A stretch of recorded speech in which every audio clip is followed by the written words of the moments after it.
안녕하십니까. 저는 윤도현입니다. 네, 저는 수영입니다. 네. 네, 오늘 밖에 굉장히 쌀쌀해요. 네, 여러분, 좋습니다. 감기 조심하세요. 수영 씨가 이렇게 사람을 잘 챙기는데 좀 주변 남자 좀 잘 챙겨서 연애 좀 하세요. 저희가 단독으로 좀 터뜨리게. 이런 계절인데. 연애. 매주 이렇게 윤도현 씨를 만나다 보니까 네. 눈이 높아져서 뭐 한다고. 아이고. 뜨끈한 추어탕 한 그릇 드실래요? 됐습니다. 네, 여러분 추어탕은 건강에 무지 좋답니다. 윤도현 씨처럼 네. 갱년기에는 아무래도 고등어죠. 갱 뭐요? 갱? 아이고. 갱 뭐라는 거예요? 갱. 그걸 제가 어떻게 알아요? 저희는 무슨 소리 하는지 도저히 알 수가 없네요. 자, 조영구 씨, 네. 뉴스 전해주시죠. 박시현 씨가 출산 20일 만에 법정에 섰습니다. 프로포폴 새 배우들이 돌연 말을 바꿨는데요. 언성과 눈물이 오간 법정 뉴스부터 시작하겠습니다. 지난 3월 시작된 프로포폴 공판 여배우들이 진술을 번복하며 또 다른 국면을 맞았습니다. 결심을 앞두고 나온 세 사람의 주장 어떻게 달라졌을까요? 지난 14일 프로포폴 투약 혐의로 기소된 장미인의 이승현, 박시현 세 사람의 13차 공판이 진행됐습니다. 원래 8일로 예정되었는데 박시현이 불참을 통보하면서 미뤄졌었죠. 만삭의 몸으로 재판에 참여했던 박시현은 지난 9월 24일 딸을 출산해 이번 재판의 출석 여부에 관심이 집중됐었습니다. 당초 예상보다 더 건강한 모습이었습니다. 물론 그 눈가가 좀 쾌하다고나 할까요? 아직은 피로가 좀 덜 풀린 모습이었지만 그래도 비교적 건강한 모습이었고요. 오후 2시에 시작된 재판은 저녁 8시까지 장장 6시간 동안 계속됐습니다. 이날은 피고인 세 사람에 대한 신문이 진행이 됐는데 길어진 시간만큼 재판장을 나서는 배우들의 발걸음도 무거웠습니다. 왜 이렇게 재판이 종전 길어진 증언을 걸까요? 번복하면서 상당히 시간이 딜레이가 된 부분이 있습니다. 검찰 진술조사 당시에 모든 진술을 부인했습니다.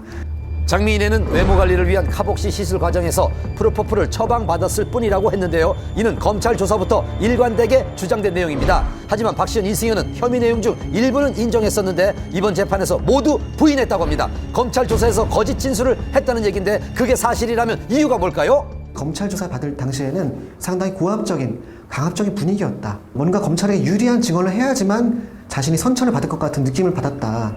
이승현의 경우 검찰 조사에서는 잠에서 깨면 더 놓아달라고 했다며 일부 인정했던 추가 투약 혐의에 대해 그런 기억이 없다며 혐의를 부인했습니다. 말을 바꾼 이유에 대해서는 5살 딸에게 떳떳하고 싶어서 이 자리에 섰습니다. 프로포폴을 불법적으로 투약하지 않았고 잘못 알려진 걸 바로잡고 싶었습니다. 박시현은 프로포폴 투약 횟수에 대한 진술을 주 1, 2회로 번복했습니다. 검찰 조사 당시 임신 6주였습니다. 지난해 유산 경험이 있기 때문에 아이를 잃을까 두려웠습니다. 또 사건이 언론에 알려지는 게 걱정되기도 했습니다. 빨리 사건을 끝내고 싶은 마음에 혐의를 인정했습니다. 양측의 아주 팽팽한 긴장을 감도는 공방전이었어요.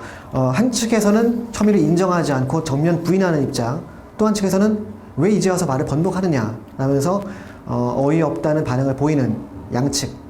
재판장의 강도 높은 신문이 이어졌습니다. 피부과 원장이 프로포폴 과다 투약으로 사망하는 사건이 있었는데도 그 위험성을 생각해 보지 않은 겁니까? 재판장이 볼 때 그 정도로 유명하면 언론 보도는 당연한 거 아닌가요? 그게 두려워 허위 진술을 한다는 게 납득이 안 됩니다. 사실은 그 진술 번복이 정말 실제로 과거에 그 수사 과정에서 강압이 있었고 회유가 있었기 때문에 이렇게 한 것이다 라는 점을 그 재판부에게 이제 보여줄 수 있다면 피고인들에게는 뭐 좋은 결과가 나겠죠. 하지만 그렇지 못한다면은 오히려 긁어부스럼이 돼서 쉬운 말로 괘씸죄에 걸려서 원래 받을 형량보다 더 늘어난다든지 그런 불이익한 처분을 받을 가능성도 좀 우려가 됩니다. 이번 진술 번복이 재판에 어떤 영향을 줄지는 28일 이어질 다음 공판이 끝나봐야 알 수 있을 것 같습니다. 지난 3월 25일부터 204일 동안 13번째 이어진 재판. 하지만 아직 끝은 보이지 않는 것 같습니다. 팬들을 당황하게 만든 수지 열애설. 최근 가요계에 불어닥친 20살 스타들의 열애설에는 수상한 공통점이 있습니다. 기획 취재입니다. 국민 첫사랑 수지도, 국민 귀요미 설리도, 국민 여동생 아이유도. 약속이나 한 듯 20살 국민 여동생들의 열애설이 쏟아졌습니다.